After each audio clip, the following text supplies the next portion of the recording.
Welcome, welcome, welcome. Welcome to the live. Welcome to the live. Welcome to another Billionaire Talk. Welcome to the live. I'm going to start in probably next 30 to 60 seconds. Giving people time to come on through. I'm not going to hold you guys too long today. Just a couple of things that's on my mind. And the topic, I'm going to talk about the shooting. Well, this is something that's been going on, within recent days of the young man in Kenosha, Wisconsin, um, Jacob, get the name right, Jacob Blake. Jacob Blake. So give you guys a few to come on in, to live. So I'm gonna go ahead. Y'all just chime in. When y'all come on through. So okay. Welcome to another Billionaire Talk. Like I said, the topic gonna be a topic that's been going on, where it started with the young man Jacob Blake, but I want to talk about the NBA protests, along with another young man, Kyle Rittenhouse, the young man with the assault rifle. So this is, these three things have been the hot topics, within the last few days or so. But it all rooted from the young man, Jacob Blake. What's going on, Carolyn Eats? Thank you for coming on through. Thank you. Yeah, it started with the young man, Jacob Blake, in Kenosha, Wisconsin. It says about 40 miles outside of Milwaukee. And this young man, he was, to put it point blank, he was shot 7 times in the back by the local police officer in Wisconsin. In the back, what's going on, Bree? Welcome. He was shot in the back, and now currently he is paralyzed from the waist down. And also, currently, this is something I just saw coming in, to the live that, they reported that he actually handcuffed to the bed. I don't know where he's going to go, but, handcuffed to the hospital bed, paralyzed waist down. So this is currently under investigation in the state of Wisconsin. So there have been protests, some peaceful, some violent protests in Kenosha, Wisconsin. So day or two into the protest, you have a young man by the name of Kyle Rittenhouse comes by the way of, let me see, Antioch, Illinois. They say it's what's going on, Big Chip? What's going on? You have a young man, 17-year-old white male, coming from Antioch, Illinois, to Kenosha, Wisconsin. They say it's about 2 hour drive. His mom drives him there. This young man has a AR-15 assault rifle. So the reason why he say he was coming to Kenosha, Wisconsin, to help protect the area businesses.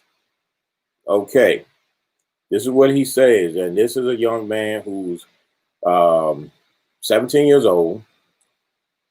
He's not law enforcement, no type of special agent or special forces, whatever. He's only 17 years old, and supposedly protecting local businesses during the uprising, with due to the brother Jacob Blake.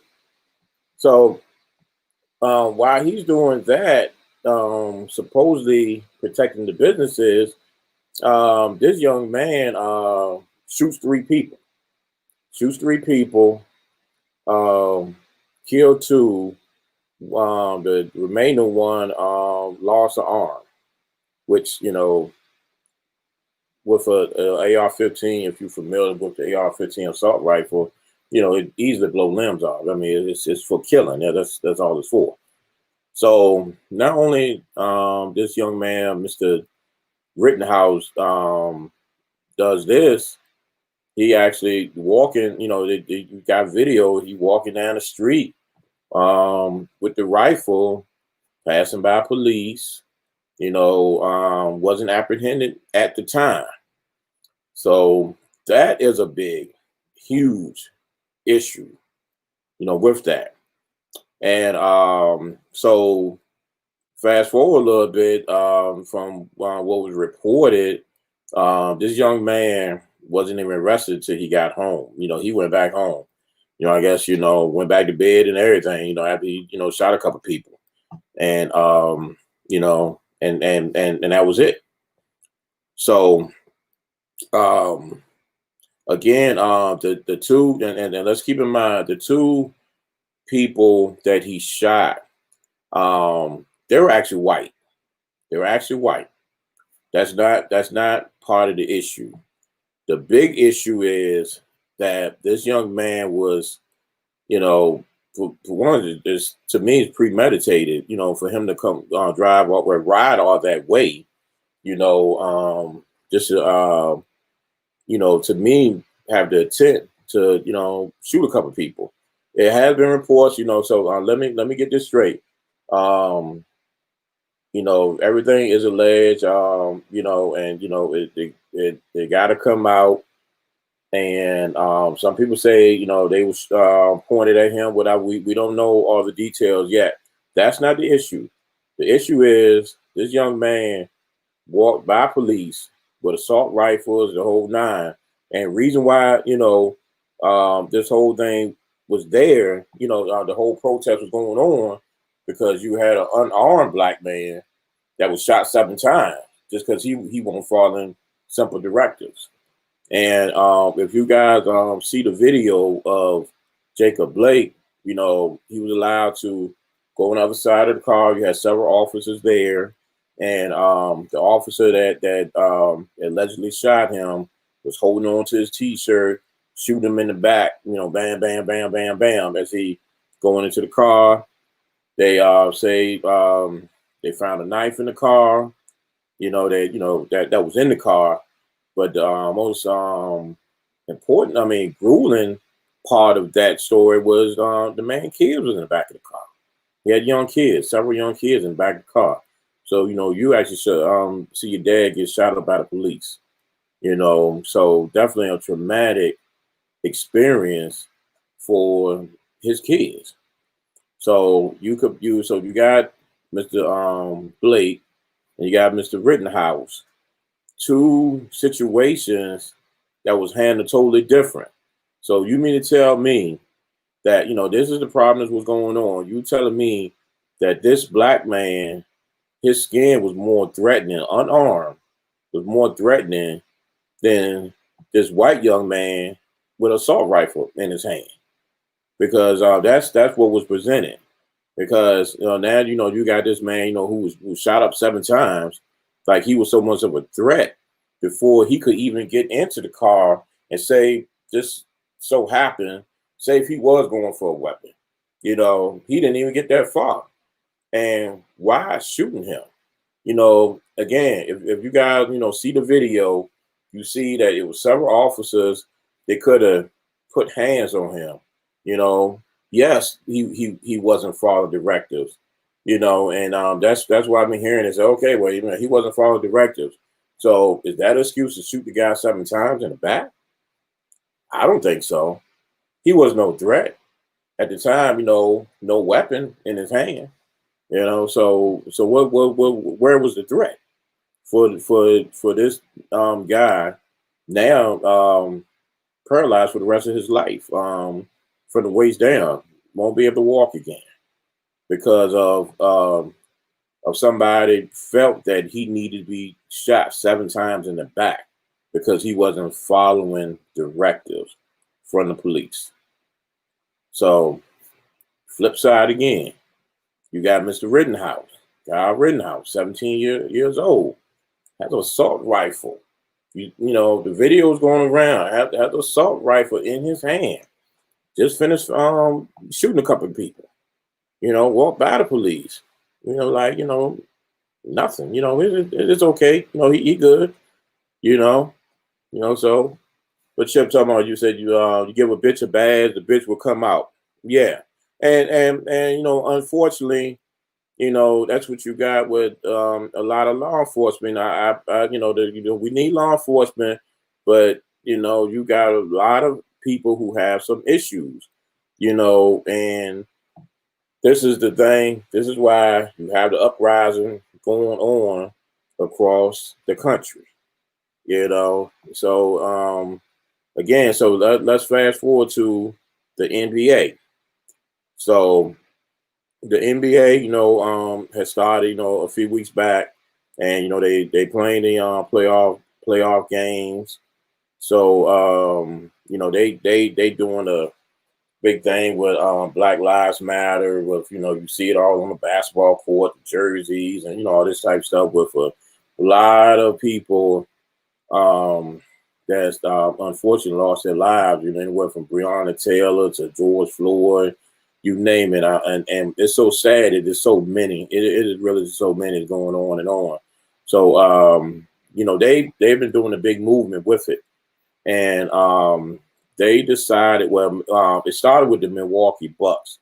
The Milwaukee Bucks versus the Orlando Magic Game 5 on they supposed to played Wednesday, I believe by 4 p.m. Eastern Standard Time, I believe, and they decided not to play with, you know, due to the Jacob Blake incident. They wanted to make a stand in protest. So that went, you know, they started with that, and so now the other teams, you know, follow suit. LeBron James, the Lakers, the LA Clippers, and everybody just follow suit. So you know that's what you had. So you had that go on, and now they just resuming play on the weekend. So and anybody can chime in because I'm a kind of throw stuff out there. So did that really help? You know, did that really help as an athletes to stand up? And also Naomi Osaka, the tennis player, the young lady, you know, tennis player, she decided to withdraw from the tennis. I think it was semifinals with the Southern Western the tennis championship that's going on. She decided to withdraw because of boycotting, you know, protesting, you know, boycotting. You know, she boycotted the whole tournament, so she decided to withdraw. You had the baseball Milwaukee Brewers. They didn't play, and I think they may resume this weekend. I don't. I haven't heard an update on them. The WNBA. You had the hockey that's playing. So quite a few sports franchises, you know, had decided to you know take a stand. So sports, as you know, is a multi-billion-dollar industry in this country. And are they powerful enough? Are they powerful enough to make a change? You know. Oh, and then one of the big things. One thing I forgot. Hall of Famer Kenny Smith. You know, broadcasters on sports broadcasts on TNT with Charles Barkley and Shaquille O'Neal. He walked off the set, you know, in unity and solidarity with the players. So he did that. Another question that came up: why didn't Shaq Shaquille O'Neal and Charles Barkley walk off, and Ernie Johnson, he posted. I mean, he's a white man, but why didn't anybody else walk off? So again, I mean, will it make a difference? With the athletes, and what do they have to do? I mean, would that change anything? And that's been, I've been on social media and media platforms all day, kind of since yesterday actually, discussing, in deep discussion with people, and people chiming in with different things and different thoughts. And with the athletes, is it going to take a stand? And if history, many years ago, the greatest, Muhammad Ali, he took a stand. He took a stand against the Vietnam War, and the I don't think it's going to be. Well, I don't know if in my lifetime I might be a truly old man that it'll be a Muhammad Ali, that's going to take that stand, So, Carolyn, to speak on there.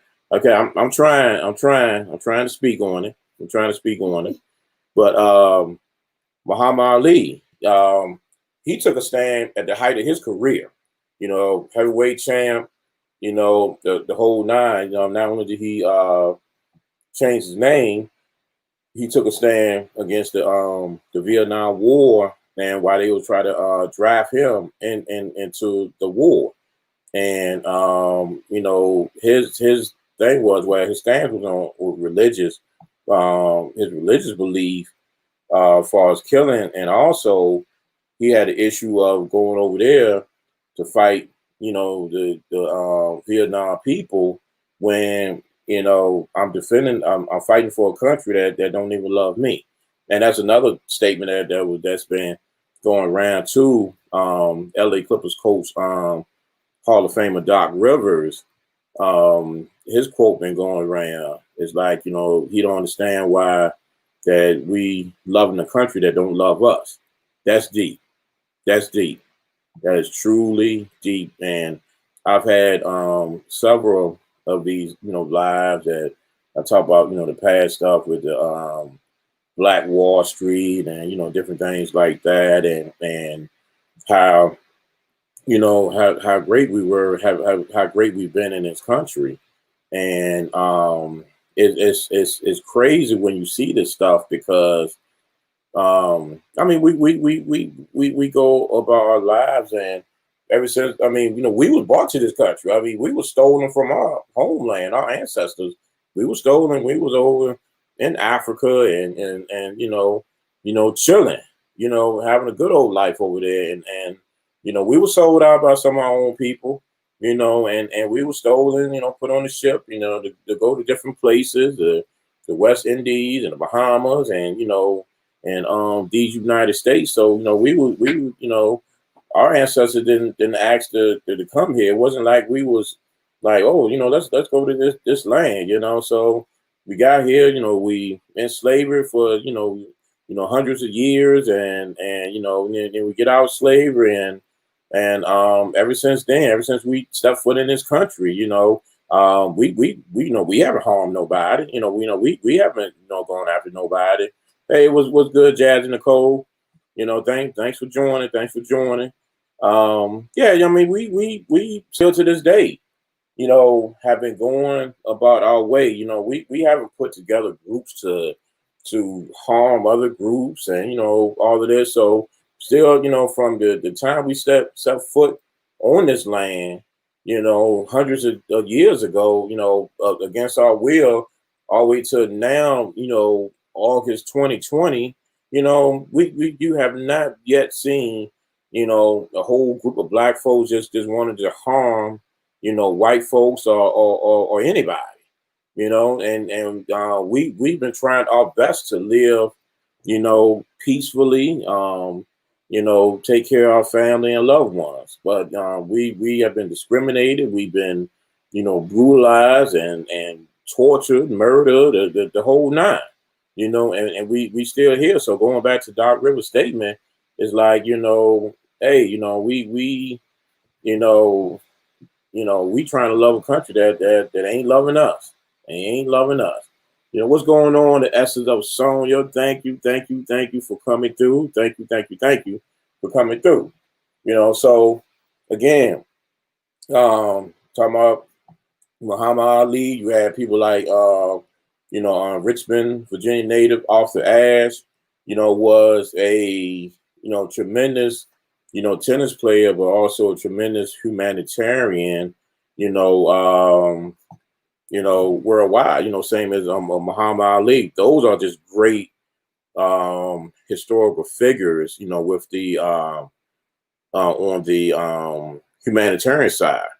So again, we have athletes, we have LeBron James and Michael Jordan, past people, Magic Johnson, whoever, NFL people. And one thing about it is like to be that, hardcore revolutionary, you gotta be willing. You gotta be willing to sacrifice. And in recent years, you had Cap in there, with the kneel, and then this I think yesterday or the day, not mistaken, it's been 4 years since he first kneeled, and he put the world on his ear when he first did it.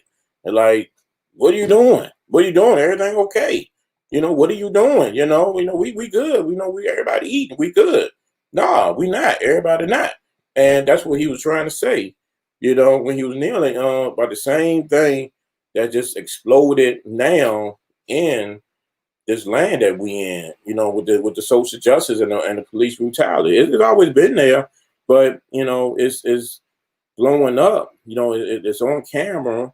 It's on video, and it's like we still ain't getting no justice off of it. Still ain't getting no justice off of it.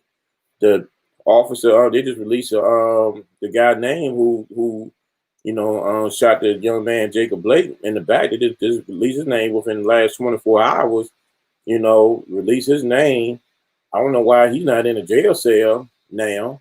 And that's why, people are out here in these streets protesting, because it shouldn't be that. I mean, you see the cop shows, man. You look at Chicago PD.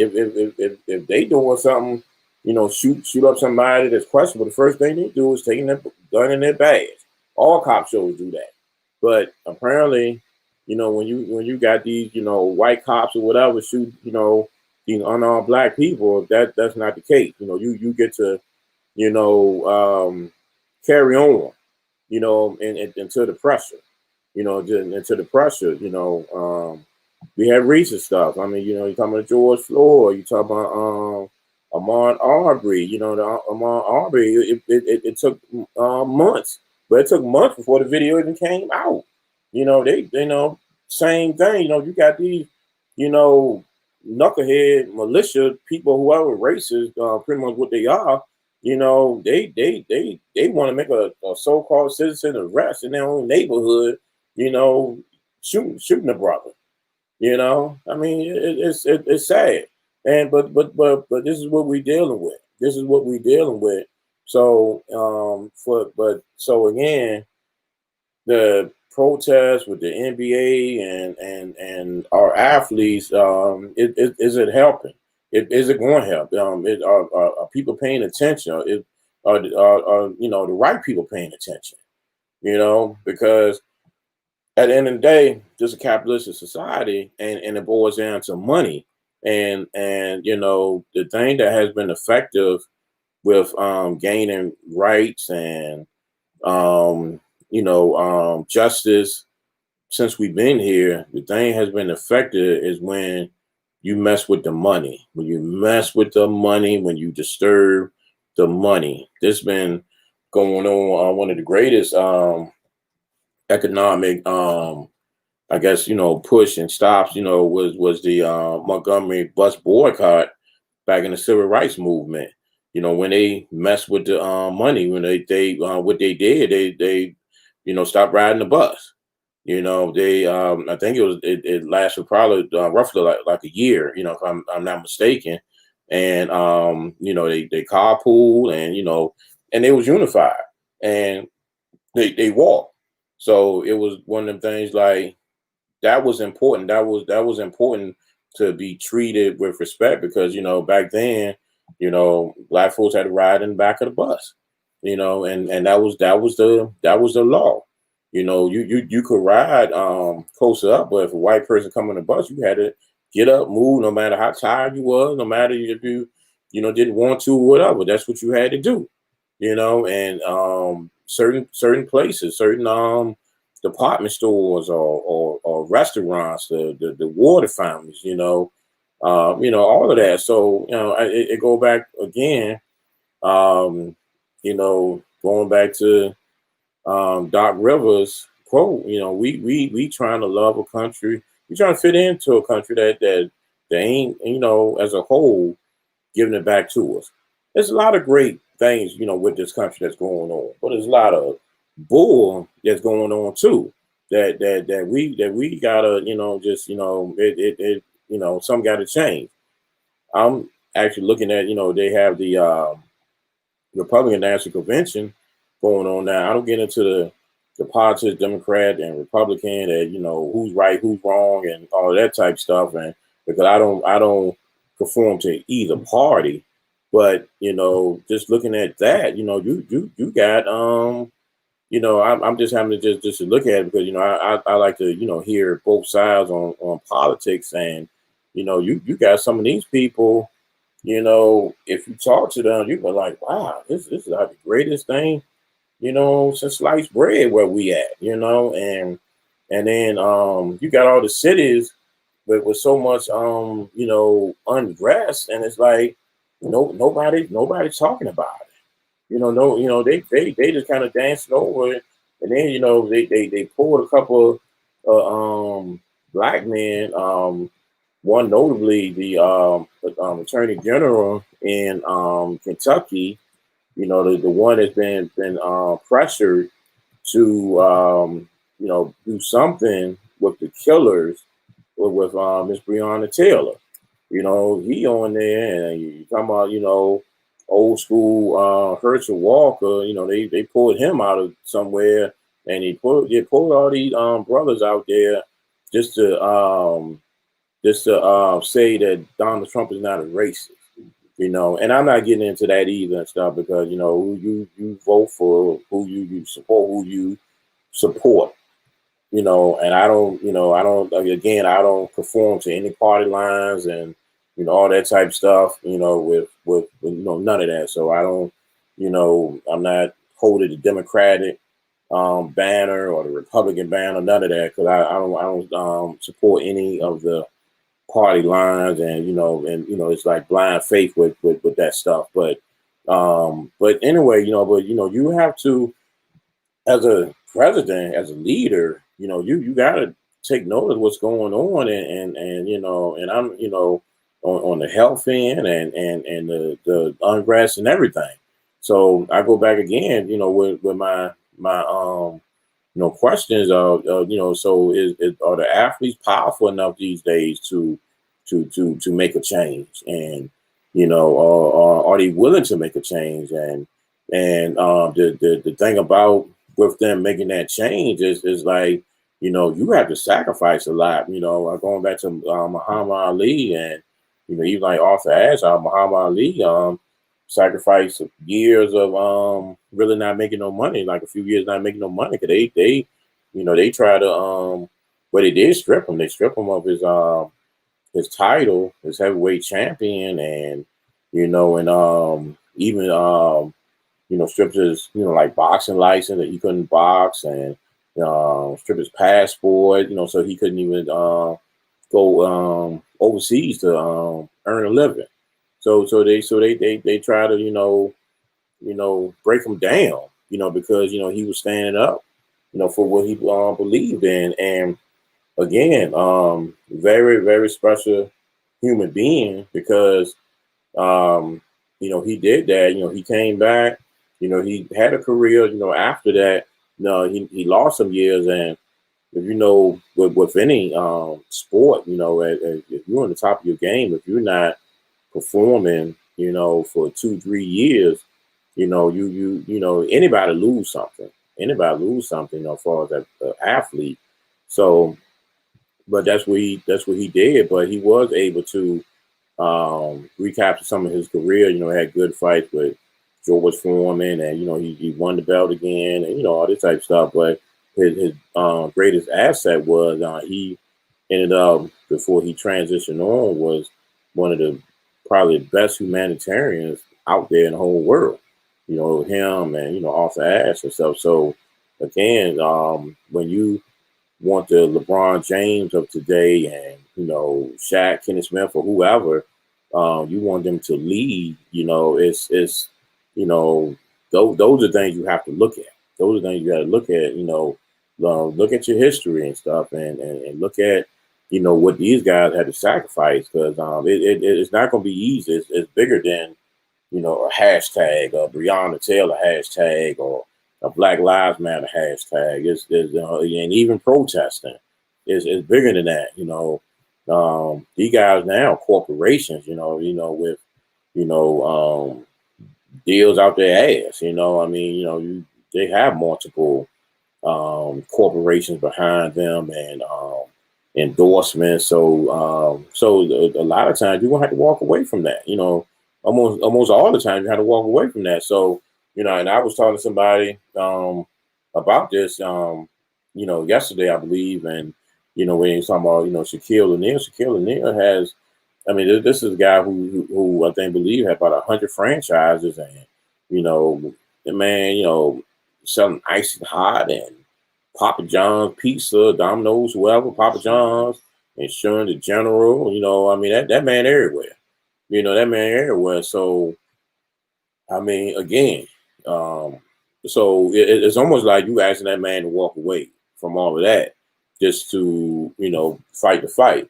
And I always say too, to something I've been telling people too, if you that convicted, if are you willing to walk away from your 9 to 5, because of a Jacob Blake? So you can't tell them, and don't say that, oh, they got money to do it. No, that's what they earn. That's what they earn, just like you may earn, your money. So if don't expect them to do it if you not gonna walk away from your 9 to 5, to protest. So again, don't put all that pressure on them and the athletes.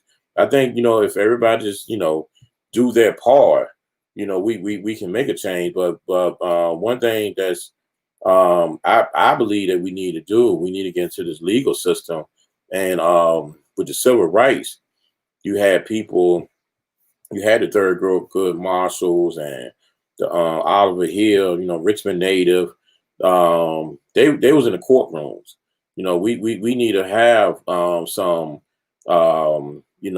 DAs and attorney generals and police chiefs, mayors and judges that's on our side for the people, and not these sellouts or these puppets. That's where we need to hit them at. Economics. But it's not just one answer. It's not just economic. Economics plays a big part, but you gotta hit the legal system. You gotta hit the legal system. So a lot of the young people out here, black, white, green, brown, whatever, protesting. Don't get yourself locked up on no Trump charge, because we actually need you guys. We need you guys to go to school. We need you guys to get the education to be that police chief and DA or prosecutor or what have you. So so we can clear out these knuckleheads, with the badges, like Chip say, the bitches with the badges, and maybe one day, this thing will get better, So, but again, I'm gonna close on out, and thank you, for sharing the space with me with this topic. There was something on my mind, and I'm actually going to probably come to you tomorrow, because this is and it's a lot of stuff going on, and I want to talk about it, and I'm glad you guys joined with me with it, and I just thank you, bless you, stay safe. Until next time, God bless and peace.